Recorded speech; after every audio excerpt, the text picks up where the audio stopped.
Hi viewers, welcome to Basheera'S kitchen. இன்னைக்கு வந்து பாத்தீங்கன்னா என்ன வச்சிருக்கேன்னா இந்த chicken வந்து ஷ்ரெட் பண்ணி வச்சிருக்கேன் வேக வச்சு. இதை எப்படி பண்ணினேன் அப்படினு சொன்னாக்கா இங்க பாருங்க போன்லெஸ் எடுத்துர்க்கேன். போன்லெஸ் எடுத்து அதுல உப்பு, மஞ்சள் பொடி, ஜிஞ்சர் garlic paste, அப்புறம் வந்து இங்க பாருங்க பார்த்தா தெரியும் தயிர் இதெல்லாம் போட்டு பிசைஞ்சு முன்னாடியே வச்சிரறேன். நான் இது எவ்வளவு நாள் வேணாலும் நீங்க வச்சுக்கலாம். இத நீங்க பிளாஸ்டிக் கவர்ல டப்பால போட்டு நீங்க வச்சுக்கலாம். இப்போ இத வந்து வேக வச்சு வச்சிருக்கிறேன். வேக வச்சு எடுக்கும்போது தண்ணி இருக்கக்கூடாது. இப்போ இதுக்கு என்னெல்லாம் மசாலா போடுறேன்னு சொல்லிட்டு கொஞ்சம் பாருங்க.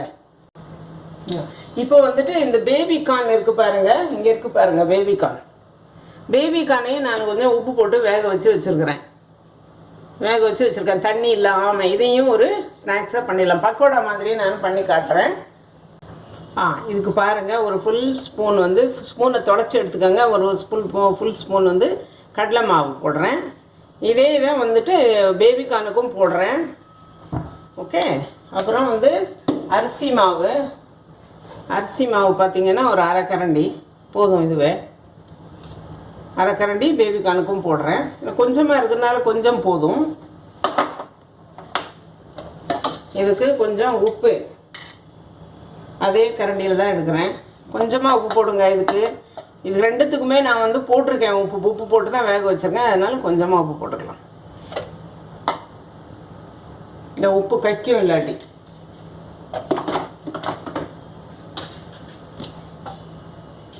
அப்புறம் இன்னும் என்ன போடுறேன்னு பாருங்க. வெங்காயம், இதே வெங்காயம் இதுக்கும் போடுறோம். ரெண்டும் ஒரே ப்ரொசீஜராக தான் இருக்குது. எனக்கு கம்மியாக இருக்குது சிக்கன்ன்றதுனால நான் பேபி கார்ன் எடுத்திருக்கேன். க்ரீன் சில்லி, ஜிஞ்சர் பாருங்க பொடியாக நறுக்கி வச்சுருக்கிறேன். அது பாதி, இதுக்கு பாதி. ஆனால் பேபி கார்னுக்கு வந்துட்டு க்ரீன் சில்லி போடாதீங்க, பச்சை மிளகாய் போடாதீங்க. பச்சை மிளகாய் போட்டாக்கா அது ஒட்டாது. அதனால அதுக்கு வந்துட்டு நான் வந்து இது எடுத்திருக்கேன், ரெட் சில்லி பவுடர், காஞ்ச மிளகாய் பொடி, மிளகாத்தூள் ஒரு அரை கரண்டி போதும். ஏன்னா இந்த காரப்பொடி வந்து ரொம்ப காரமாக இருக்கும். அவ்வளோதான். இதை வந்து பிசைஞ்சிடலாம். இப்போ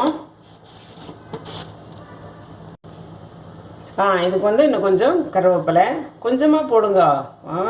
அப்புறம் இது மல்லித்தலை, கொரியாண்டர் லீவ்ஸ், இதுக்கும் அதே மாதிரி போட்டுடலாம்.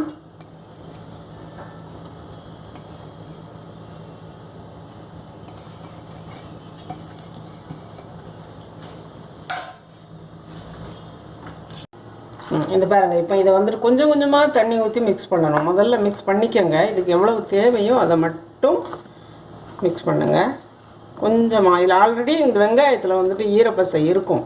அதனால் கொஞ்சம் கம்மியாகவே ஊற்றுங்க.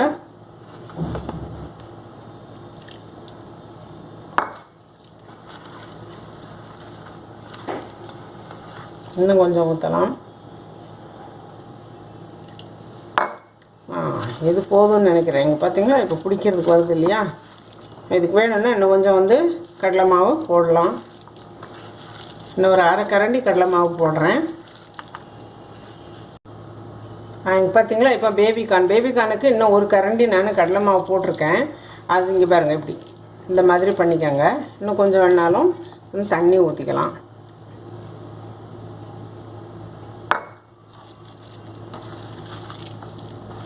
இங்கே பாருங்கள் ஒட்டுறதே இல்லை. இது சிக்கன் நான் பல தடவை நான் செஞ்சுட்டேன். பேபி கார்ன் ஃபஸ்ட் டைம் நான் பண்ணுறேன். இந்த ரெண்டையுமே வந்து பொரிச்ச பிறகு எப்படி இருக்குது அப்படின்னு சொல்லிட்டு பார்க்கலாம். பார்த்தீங்களா இப்போ எண்ணெய் வந்து காஞ்சிருச்சு. அதுக்கு நான் சின்ன ஒரு வெங்காயம் போட்டு நான் டெஸ்ட் பண்ணிட்டேன். இப்போ போடலாம் பாருங்கள். கொஞ்சம் கொஞ்சமாக எடுத்து போடுங்க.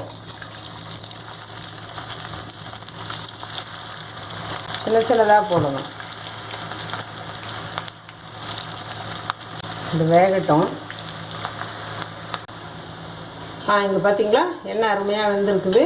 இது வந்து அடியில் கொஞ்சம் பிடிச்சிருந்துச்சி. அதை அப்படியே நான் சுரண்டி விட்டுருக்குறேன். நீங்களும் அப்படியே சுரண்டி விட்டுக்கோங்க. இந்த மாதிரி இன்னும் கொஞ்சம் விளையர்னு இருக்குது, அதை எடுத்துடலாம். அதை வந்து அது இன்னும் கொஞ்சம் வேகட்டும். கொஞ்சம் முருகினதெல்லாம் எடுத்துடலாம்.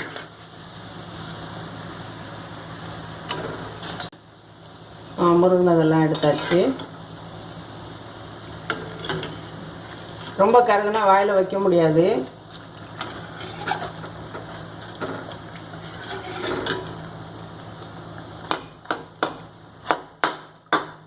கொஞ்சம் வேகணும். ரைட், இப்போ எல்லாத்தையும் எடுத்தாச்சு. இதே மாதிரி இன்னொரு செட்டும் போட்டு நம்ம பொரித்து எடுத்துக்கலாம். அப்புறமா பேபிகார்ன் போடலாம். இங்கே பார்த்தீங்களா எவ்வளோ பக்கோடா வந்திருக்குது. சிக்கன் பக்கோடா முடிஞ்சிருச்சுது. இப்போ வந்து பேபிகார்ன் பக்கோடா போட ஆரம்பிச்சலாம். எண்ணெய் ஆல்ரெடி காஞ்சே இருக்குது.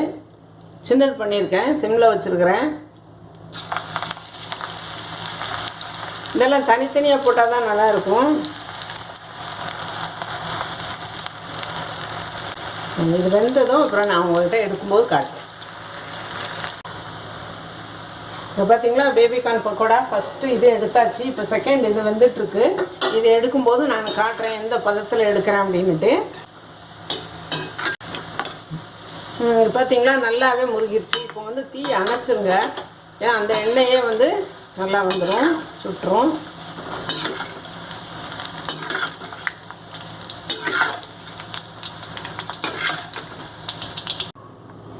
இங்கே பார்த்தீங்களா இது வந்து சிக்கன் பக்கோடா, இது வந்து பேபிகார்ன் பக்கோடா. ஒன்று டேஸ்ட்டில் மிஞ்சுற அளவுக்கு வந்துருக்குது. நீங்களும் செஞ்சு சாப்பிட்டு பாருங்கள். பார்த்துட்டு நீங்கள் வந்து கமெண்ட் பாக்ஸில் சொல்லுங்கள். அப்புறம் ஷேர் பண்ணுங்கள், சப்ஸ்கிரைப் பண்ணுங்கள், லைக் பண்ணுங்கள். உங்களுக்கு ரொம்ப ஈஸியான 2 ரெசிபி, ரொம்ப ஈஸியான ரெசிபி. ஓகே, நெக்ஸ்ட் வீடியோவில் பார்க்கலாம். பாய்.